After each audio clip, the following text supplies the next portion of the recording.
You know a movie means business when the title card doesn't pop up until the 40-minute mark.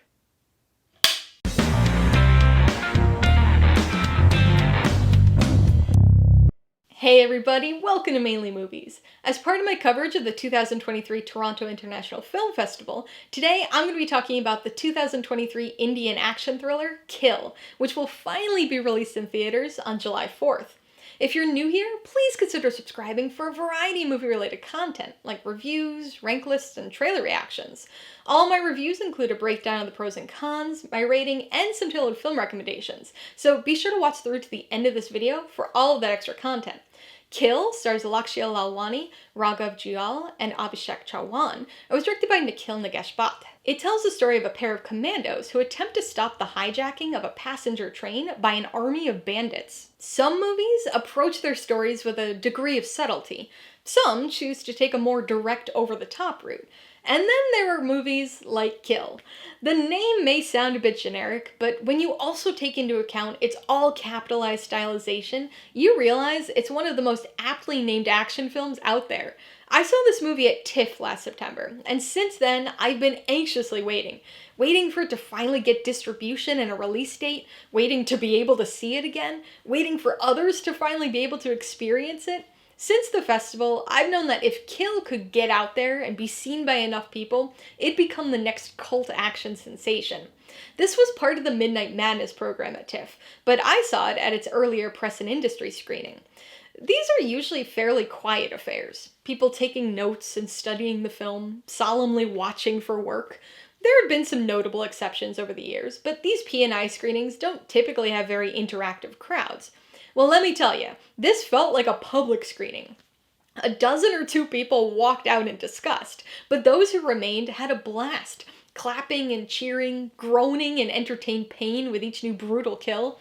And if a movie can do that to a crowd of working press and industry folks who had already each sat through at least 4 other films that day, just imagine what it can do to a crowd of regular theatergoers looking for entertainment. When reviewing movies, I usually like to dig into the big things like story and character first, before moving on to other elements. But with a film like Kill, there's only one place to start: the action. The name is a good clue. The countless comparisons to The Raid you'll inevitably hear are more indication, but it's difficult to adequately convey just how over-the-top and essential to the film the action is here. Things are intense and action-packed from close to the beginning, but it's not until the title card drops, 40 minutes into the movie, that things kick into an extra high gear. Kill is super bloody, super gory, ultra-violent, but so entertaining. It's brutal, but also really creative in its use of space and props, with dozens of foes dispatched in ways you've never seen before. Things are way over the top here, and arguably a little excessive, even for an action revenge thriller, but wow does it work. Close quarters hand-to-hand combat, all types of blades, hammers, field hockey sticks, luggage racks, lighter fluid, fire extinguishers, you name it. Anything that can be used is used. Kill is an express train of carnage that doesn't let up. No time to catch your breath, no time to stop the bleeding, just time to kill. With such prominent and over-the-top action, it probably won't surprise anyone that most other aspects of the film fall by the wayside. The actual story is bare bones, but effective for what it is. A reason to get Amrit on the train, and motivation for him to leave several dozen bodies in his wake.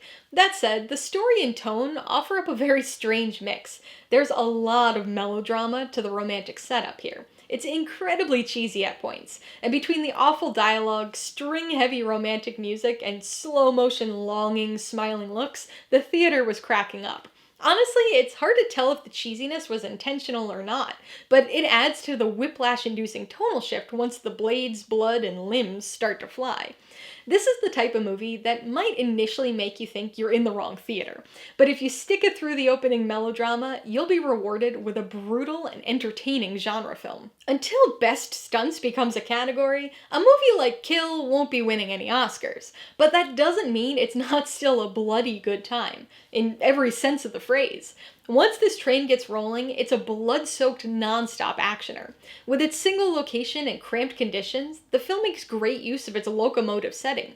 Tight corridors, seats, bunks, bathrooms, inside, outside, on top, it all gets used in this fast-paced action thriller, with each car offering up something new and exciting.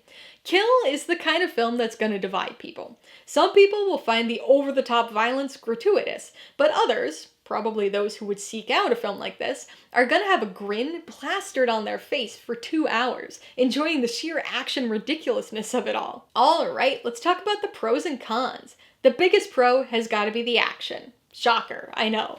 But this movie is the action. It's so over the top, so bloody, so violent, but also so incredibly entertaining.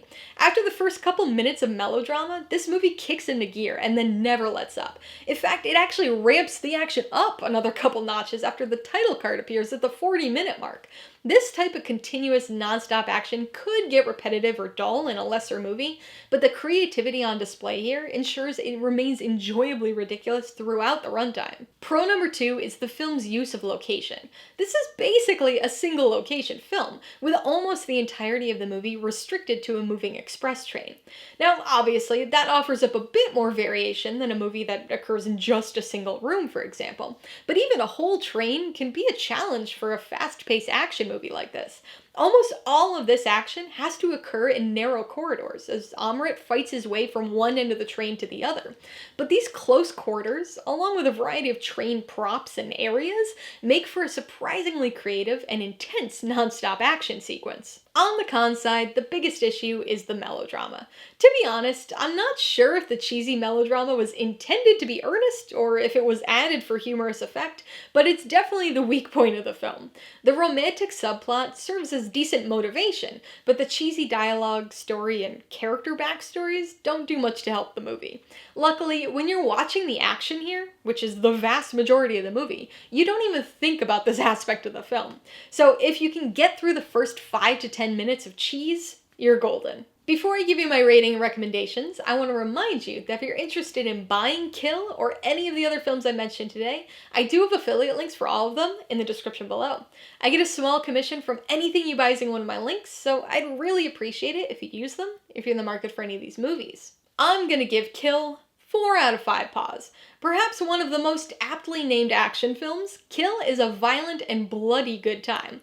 It's a bit light and cheesy when it comes to the story and characters, but it's the continuous action that we're here for. And once things get rolling, this is a non-stop express train of absolute carnage. I would recommend Kill to fans of over-the-top action movies. If you want a film that prioritizes story or characters, look elsewhere. But if you just want a few hours of ridiculously bloody action mayhem, then this is one for you.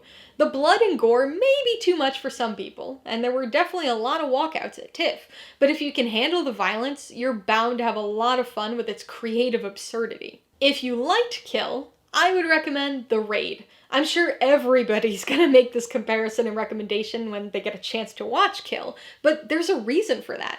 This is another intense, violent, and creative non-stop action film, taking place in a 30-story apartment building rather than on an express train. If you can't get enough of this type of action, you might want to check out The Night Comes for Us. This Indonesian action thriller is another one man against an army of thugs movie, as a former crime enforcer endeavors to save a young girl from a crime syndicate, using brutal and cool fight choreography to do so. And if you liked Kill, I know you just want some more crazy and brutal action, so you should also watch Project Wolf Hunting.